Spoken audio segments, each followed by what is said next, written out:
Welcome back to Off the Chart, Xtra's 8-part podcast devoted to the groundbreaking Showtime series The L Word and the LA lesbians we can't stop thinking about. With the Generation Q reboot launching soon, we're looking back season by season at how the show revolutionized queer women's representation, getting it wrong as often as it got it right. Yes, we are reliving The L Word so you don't have to.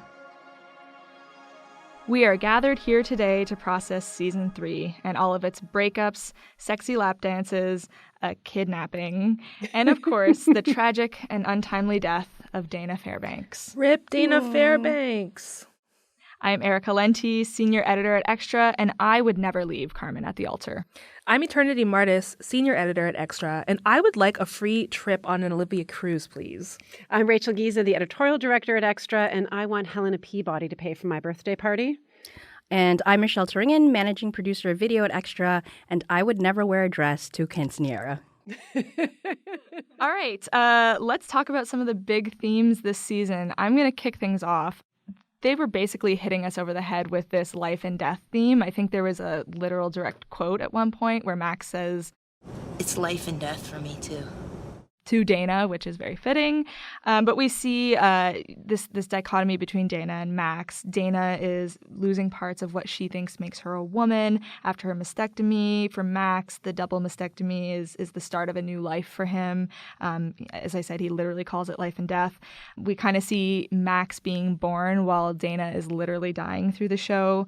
And then we're just like beat over the head a little bit more with Kit, who is able to get pregnant when she thinks she's going through menopause. So that was really stark for me. What about you guys? Speaking of life or death, self-preservation felt like a really big theme for me in Season 3.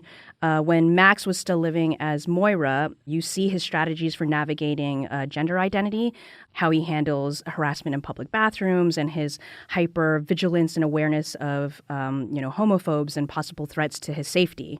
And then towards the end of the season, as Moira transitions into Max, we follow his struggles as he tries to attain the body he feels most authentic in. The reality that top surgery is very expensive, but, he truly believes that these sacrifices are essential to his survival. Jenny writes an entire book about how self-harm was an important coping mechanism while she processed through her childhood trauma. And in the case of Carmen, she picks and chooses how much to disclose about her sexual orientation to her family in order to keep the peace and to keep these very important people in her life. Yeah, and there's also these shifting identities. So nobody is really in the same identity or had the same identity that they did earlier on in previous seasons. So there's now Tina's desire for men, Max as a trans man, Shane as a person in a relationship now and not just a fuckboy, and Bette is no longer the breadwinner of the family, and she has to deal with that as Tina becomes the breadwinner, and a power-tripping breadwinner at that. And then Kit's going through menopause, and even Dana, who goes from this healthy athlete to a cancer patient. I want to jump in. Shane is definitely still a fuckboy, but True. Well, she tries to be less fuckboy and then goes full fuckboy. Yeah, totally. How about you, Rachel? Well, I think sort of tied to that is, again, the theme of families and how do you formalize families or how do you think about family differently? So there's kind of a very heartbreaking subplot about Bette's attempt to adopt Angelica as a second parent adoption. That is, I think really underscores the vulnerability that Bette has as the non-biological parent of her child, and also her very felt and real connection to Angelica. They're both biracial. And so I think Bette feeling as a Black mother connecting to her Black child and that relationship not being recognized. You also have Shane's dad, played by Eric Roberts, who feels like perfect casting to me, showing up at the end and Shane having to deal with what it means to have this father and a brother. And also we get to meet Carmen's family. And there's also questions about monogamy and non-monogamy that come up. So how do you have a long-term relationship, and do you want to define it in a heteronormative way, or do you want to think differently about what it means to be in a long-term relationship and what the rules might be?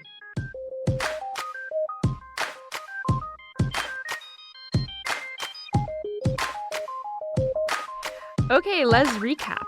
Let's start with Jenny. So in the 6 months between seasons 2 and 3, Jenny has moved back home to Skokie, Illinois, and her family avoids discussing or even acknowledging Jenny's lesbian identity. Jenny gets involved with a self-proclaimed butch, Moira, played by Danielle C., and when they get caught having sex in Jenny's parents' home, they decide it's time to move to LA. So Moira begins to transition to Max, really the L Word's first trans character. What are our feelings about how the show handled that? God, they were so bad. Yeah, I mean, I think that, rewatching it, I think that every time the show offered something that I thought this is interesting or this is insightful, like actually, there are moments when you see actual trans men in the show. So at one point, Max goes to a support group, or via another new character on the show, Billy, who's played by Alan Cumming, Max sort of connects with another trans man. And so I think that there was at the time this kind of, this was a very new visibility for trans men. Unfortunately for me, I mean, Daniela C. is not a great actor. So, and I think the character was not well written.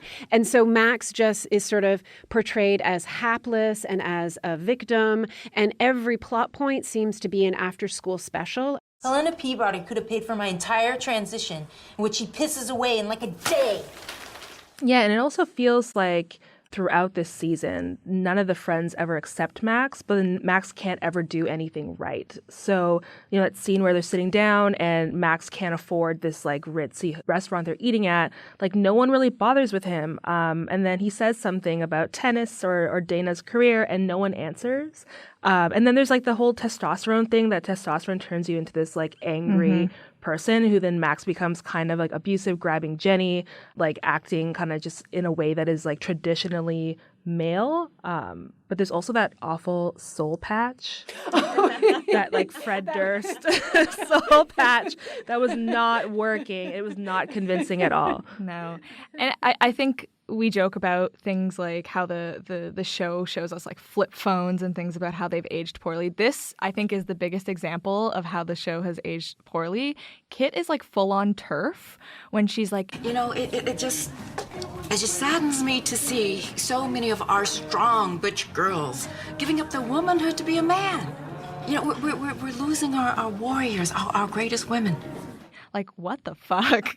I couldn't believe how, like, outright TERFy that was. And I don't know. I mean, like, I wasn't part of the community back in 2005, 2006. I was still a youngin'.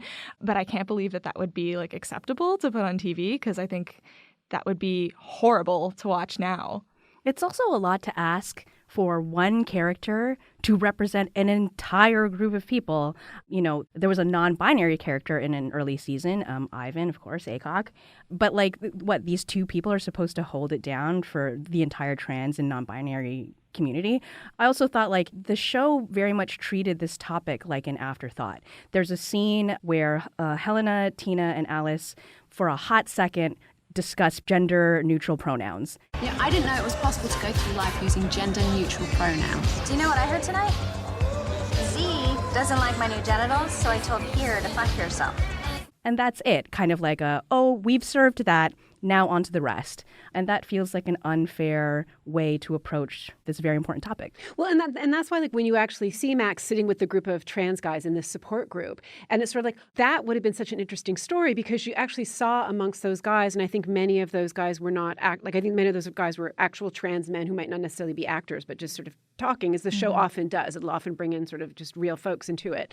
And so when they're talking about, oh yeah, this is my experience with testosterone, go and see this doctor, or how about this, or even some of the stuff that I thought was interesting when Max gets really excited about, like, I have this thing that I can use to pee standing up. And so I thought, like, some of those details, which could have actually led to a really rich kind of exploration of a transition, but he was always alone. Like, I think what I felt with Max so much was the deep, deep loneliness of that character.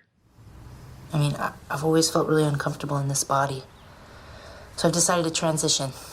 I'm changing myself from female to male. I think it's worth also talking about who portrays these characters. Having a cis actor play a trans man, what were your feelings about that? It's amazing so much if we, fast forward to something like Transparent. And that show came out, I think, 5 or 6 years ago. And that was seen as it was groundbreaking. I think 5 years later, no one would try to cast a cis actor in a trans role in the same kind of way. I think that there's been this evolution of understanding that it is not appropriate or right to cast cis people in trans roles. I think when this came out, they're just that I'm not saying that it was right. I think it just wasn't even in the conversation at all. It wasn't even a consideration that casting directors would be talking about, nor was it the kind of thing, that would have been picked up in an era of social media, right? Like, I think that the activism that's been enabled by people being able to talk at shows and at creators on social media platforms to say, this is offensive. Like, did you see last night's episode? That kind of dialogue wasn't, people were having it, but it wasn't happening on this kind of scale that happens now. So will Generation Q do a better job of representing trans men and trans women? There's been a fair amount of discussion about the show's past mistakes and whether the new show will make up for them. Hi, my name's Kim Burns. I'm on the social media team at Wired, where I also sometimes write about queer stuff. I was very young when the L Word first came out, so I didn't watch it until when I was in college. I loved the show. I actually didn't like Max's character much at first, and that was kind of the case for a lot of trans mass characters I saw on television even after that, and even ones who were played by trans men. And I think that was a lot of internalized transphobia and self-hatred because that was all before it came out. Obviously, Max is a bit of a problematic character, but still paved the way for a lot of what we're seeing today. And I'm really excited to see what the new show is going to look like with trans people on the writing staff and in the cast and all of that. Okay, let's move on. Rachel, why don't we chat about Shane and Carmen? Oh, Shane and Carmen. I think they're probably my favorite couple throughout the entire L Word. Same. I think there's something about them that makes sense. They have real chemistry. They seem like two people who would fall in love, and you understand their relationship. You understand why they fight about the things they fight about. You understand the way they connect. There's this great line where Carmen says that, my girlfriend and I are two gold stars that have found each other. Just like a great line. And I think you also see how much for Shane, who grew up in foster care, how much Carmen's lovely, warm, very close-knit family is also part of the package that makes Carmen so appealing. So you have this couple that really are just so lovely, in addition to being like just super hot. And so they have a crisis. Shane cheats on Carmen with Sherry Jaffe, and then Carmen cheats on Shane, but then they work it out, and then they decide in the aftermath of Dana's death that they're going to get married, and there is this big, lavish wedding paid for, weirdly, by Helena Peabody. I'm just not sure why Helena Peabody. You never get the sense of, was she that close to Shane? I don't know why Helena is paying for the wedding, but anyway, Helena's paying for the wedding, and it's in Whistler, which I think clearly speaks to the fact that there was some Canadian tax credits for them shooting something in Whistler. And then Shane, after meeting her dad, who turns out to be just a fuck up, decides that she is also a fuck up and decides to leave Carmen at the altar. Boo. Who leaves Carmen at the altar? I was so upset. She's just so beautiful. I couldn't get over it. I feel like Shane couldn't get out of her own head, though, right? And was just defaulting to her usual fuckboy ways. It's all because of her dad. I love the line after Carmen finds out that Shane cheated, and she's like, I'm asking you to be as civilized as a goddamn fucking bird. I was like, could you? Could you? All right, Eternity, let's talk Bette and Tina. Tibet, we've vetoed Tibet, right? Have we? It's starting to grow on me, actually. I'm going to use it. So, Tibet. Tibet are back together and working on Bette adopting Angelica since she has no legal rights to her child. But Bette loses her job at the end of season 2 and is now having a really, really hard time coming to terms with Tina being the sole provider. So Tina is now working for her ex, Helena Peabody, who now buys this new movie company. But Tina starts to talk to men on the internet, and she's busted by Bette for talking to this guy on a sex chat room, which Tina admits, and I believe the quote is, I fucked daddy of two on the internet. So Bette is like, what? You like men now? And Tina moves out and starts dating Henry, who is a divorced dad. And Bette then considers suing Tina for sole custody of Angelica. And when Tina says that Henry wants to adopt Angelica, Bette does a Bette thing by kidnapping the baby. She kidnaps the baby. She kidnaps the baby. I mean, where does she think that was going to go? How does she think that was going to end? Yeah, and like, where is she taking the baby? Anyways, that is a very bad thing to do. And in a way, kind of understandable because Tina has been very, very punishing to Bette this whole season. And it's really hard to watch because Bette is also at Tina's mercy when it comes to the adoption of Angelica. And then Tina shoves her new heterosexual relationship in Bette's face. So we've kind of been joking that Tina has been kind of boring and dry this, for most of the season. So what do we think of this new Tina? She sucks. Yeah, I mean, she really sucks. I don't know anyone that's like, like when we were doing our BuzzFeed quizzes, I did it again recently and I got Tina and I immediately closed the tab and I was like, that didn't happen. How many times have you done the BuzzFeed? I keep trying to get someone other than Jenny, but it's Jenny or Tina, and honestly, I'd rather be Jenny. Like Tina just sucks. Also, I hate that Tina's power accessory is a tie, like a necktie. Yeah. And she just is not rocking it well.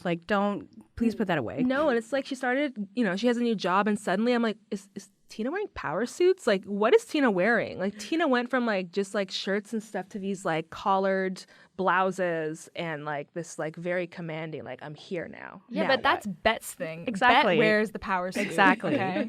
She wears the power suits in the lesbian family. What I think is also interesting too is for a show that's had its very troubling depiction of bisexuality, is they really also seem to punish Tina by not just having her she can't find a cool guy to sleep with. It's she ends up with this kind of super boring guy with homophobic friends. And also people keep talking, she keeps talking about well, I just really grew up wanting the wedding dress and the house and the kids and the guy. And I feel like she also just leans into not a fluid identity or a bi identity, but really is no, I am going to be heterosexual. And I think that the show kind of also sort of sets her up to be like an enemy or something.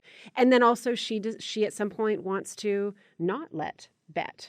After fighting for Bette's rights, even when they break up, there's a point when she thinks maybe Bette shouldn't adopt the baby. Yeah, she starts leaning into her privilege that she has in a heterosexual relationship in which that's not a question. And that's really gross, given that we spent a bunch of time talking about the lack of rights that queer women had at the time. So, Tina, you suck. Yeah. Also, even with Bette and this biracial identity again, which we talked about in earlier episodes, but Bette really doesn't talk about being Black. And then suddenly, this, she sees her child with this super het white family and is my Black child. I don't want my Black child being an outsider in this family. And so it's kind of the first time in a while since Tina and Bette get pregnant or use Marcus as a sperm donor that we actually get to see Bette being yes, I'm a Black woman and I have a Black child. This is very important that I'm in my child's life. And then super briefly, there's a bit of development with Kit. Maybe you can talk a bit about that eternity. Yeah. Oh, Kit. So we get to see a lot of Kit this season. But Kit is going through menopause as she's trying to spice up the planet, which she bought from Marina. But then she falls in love with Bette and Tina's much younger Manny named Angus. And Angus kind of helps her start recording her first album. But then as she's going through menopause, she learns that she's pregnant. And in a nutshell, that is Kit, just being sad and tragic Kit. There will never be justice for Kit. I'm so sad. No, and Kit will not be, Pam Grier is not returning to the reboot. So there's no justice for Kit, or maybe that is justice for Kit. She is no longer a tragic Black woman. Justice for Kit. Okay, and last but not least, get your tissues ready for Alice and Dana. Despite Alice and Dana's wholesome ending in season 2, we come to find out that Dana has left Alice in the first episode because she wants to find closure with Laura, the sous chef. wild. Alice is completely unraveled. She's on like every antidepressant known to mankind. And she gets in some serious TMI territory on her radio show. Like, she shouldn't have a radio show. No. It's basically just about Dana at that point. And then while Dana's with Laura, she ends up finding a lump on her breast, and it turns out to be malignant. So she undergoes a mastectomy and later chemotherapy, so her friends all rally around her once again. She and Alice never do come together, which makes me so depressed. Alice tries to go on dates with other women, including a vampire. Like, I don't know what they were trying to go for there, but anyway, but when Dana falls sicker, she has an infection. Alice refuses to leave her side. Eventually, the nurse is like, just go outside a little bit. You've been in the hospital room for so long. And Alice goes outside. She goes to the gift shop. She buys this little potted flower stuffed thing and brings it back to Dana. But Dana has died. And then Alice collapses in the hospital hallway while You Are My Sunshine plays from the flower.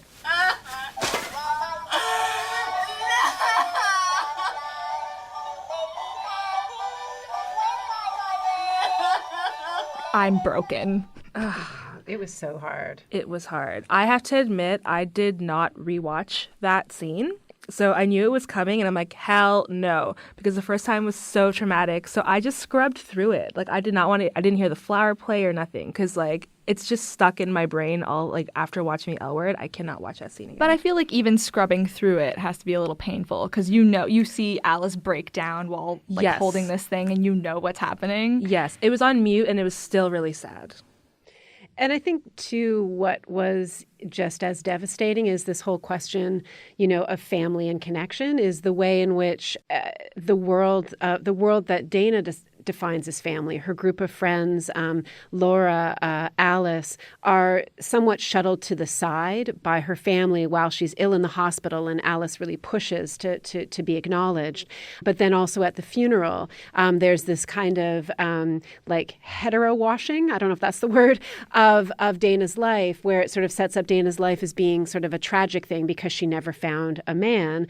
And I think that even though Dana had, famously come out, I think that there was something that there were not just the echoes of a queer woman's experience, but to me, what it also felt like echoes of, 2 decades earlier of the tragedy of AIDS, and how many folks who had formed chosen families with guys who were dying were shut out and shut away from them in their final days. And so there was also something not just tragic about this character, but it felt like kind of a broader kind of communal sadness about what happens when queer folks die, and who gets to be family and who gets to be seen as an official mourner or an official griever. Well, speaking of your chosen family, if I can step in and be a technical production nerd, the way they approached that episode was very interesting with the clock, where you're getting constant updates of where the time is at and where, Dana's chosen family is at. So you see, Bette at her meditation retreat. You see Tina holding Angelica at the lunch table. I think you see Jenny and Max holding hands as they're leaving their very awkward date with Tim and his new wife. Of course, you see Carmen and Shane doing what they do best, which is fucking. But like seeing all these scenes strung together and bound together by time next to Dana dying was just a very visceral way to tell this story. Even more devastatingly, Eileen Chaikin admitted later on that she regretted killing Dana. She said that that's the one thing the audience never forgave her for. And she described in 2017 like how she told Erin Daniels, which was just, she brought her out for lunch and was like, okay, so season 3, your character, she gets breast cancer and then dies. Like no padding there, nothing. So she's just, I don't know if I can forgive Eileen Chaikin for killing Dana, but that's how it went. And we're certainly not the only ones who are still mourning Dana Fairbanks. Hey, this is Kathy, co-host of Nancy. The thing that I cannot stop thinking about when it comes to the L Word is why Dana had to go. She's my favorite character. She's lovely. I've spoken to the actors before, and if we're gonna forget a season, which I've heard that might happen, maybe just also forget that Dana died, because I think I need her back. I think it's important that she's back. Maybe just in a flashback. I'll even take a flashback.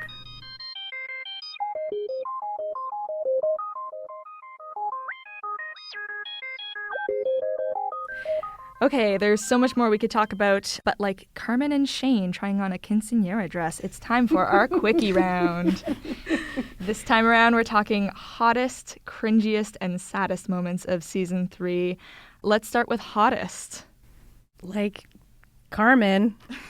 Everything Carmen. Particularly their sex scene after Shane meets her family for the first time and can get out of that horrible dress. That scene is damn hot. Shane is wearing the white undershirt and like leaning on the table with the cigarette in her mouth, and Carmen is like dancing in the little dress with the garter belts. Yes. Yeah. Good Lord. Yeah, it was very sexy. I'm going to take a turn here because the hottest moment for me is my baby, Alan Cumming. I love Alan Cumming. He was my first crush ever when I was like 5. And I know it's weird. You were queer from the womb. What can I say? I think you were a gay man from the womb in many ways. That is accurate. All of my first crushes were all like older gay men. So this makes a lot of sense. But yeah, just like as Billy Blakey, he was amazing, and he was just so vibrant. Come on, listen up, lesbians. I know you don't want to talk about all that cock and condom stuff, do you? No. You wanna celebrate the snatch, don't you? And like all Alan Cumming scenes, I rewatch them because I had to. It's my boo. You wanna venerate the vagina. You wanna praise the pussy. I don't know. This wasn't like my hottest things. I think like we are all in agreement about the Carmen Shane scene. But I did love. There's a flashback to young Bette in college when Bette realizes she's a lesbian, but she's dating a guy who's gay. And I think they're looking through like a collection of like Herb Ritz photos. And the actress who is playing the young Bette actually looks a lot like Jennifer Beals, and she is wonderfully wearing a Flashdance sweatshirt in the scene, which was just like a mwah. All right, should we move on to cringiest? For me, that moment when Angus was mansplaining to Kit and Bette returns. I forgot to mention that. Betty's back in the studio with Kit. Anyway. Gross. I didn't want to watch The L Word to see mansplaining. It's just a totally different thing when you're making your own record. This isn't some Daddy Warbucks record company. And Angus kind of sucked in that moment, so that was cringy for me. My cringy was Billy and Carmen. Carmen both used the term tranny at different points during the season, which was a big yuck for me. Yeah.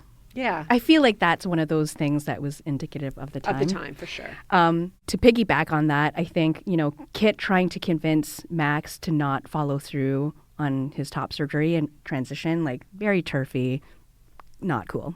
Mm-hmm. And lastly, saddest. I think we're all in agreement. You Are My Sunshine is ruined forever. Thank you, Eileen Chaikin, for that. Anything else? Can we add a bonus? Sure. Yes. The bisexual speed dating was incredible. Ladies and gentlemen, welcome to Bisexual Speed Dating Night! Yeah!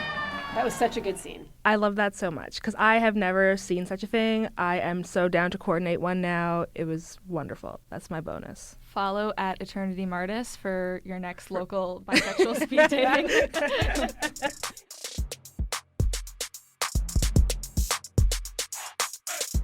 Okay, that's it for this sad episode. Next week, we pick things up a little bit with season 4 and all of its legendary guest stars. Sybil Shepherd, anyone?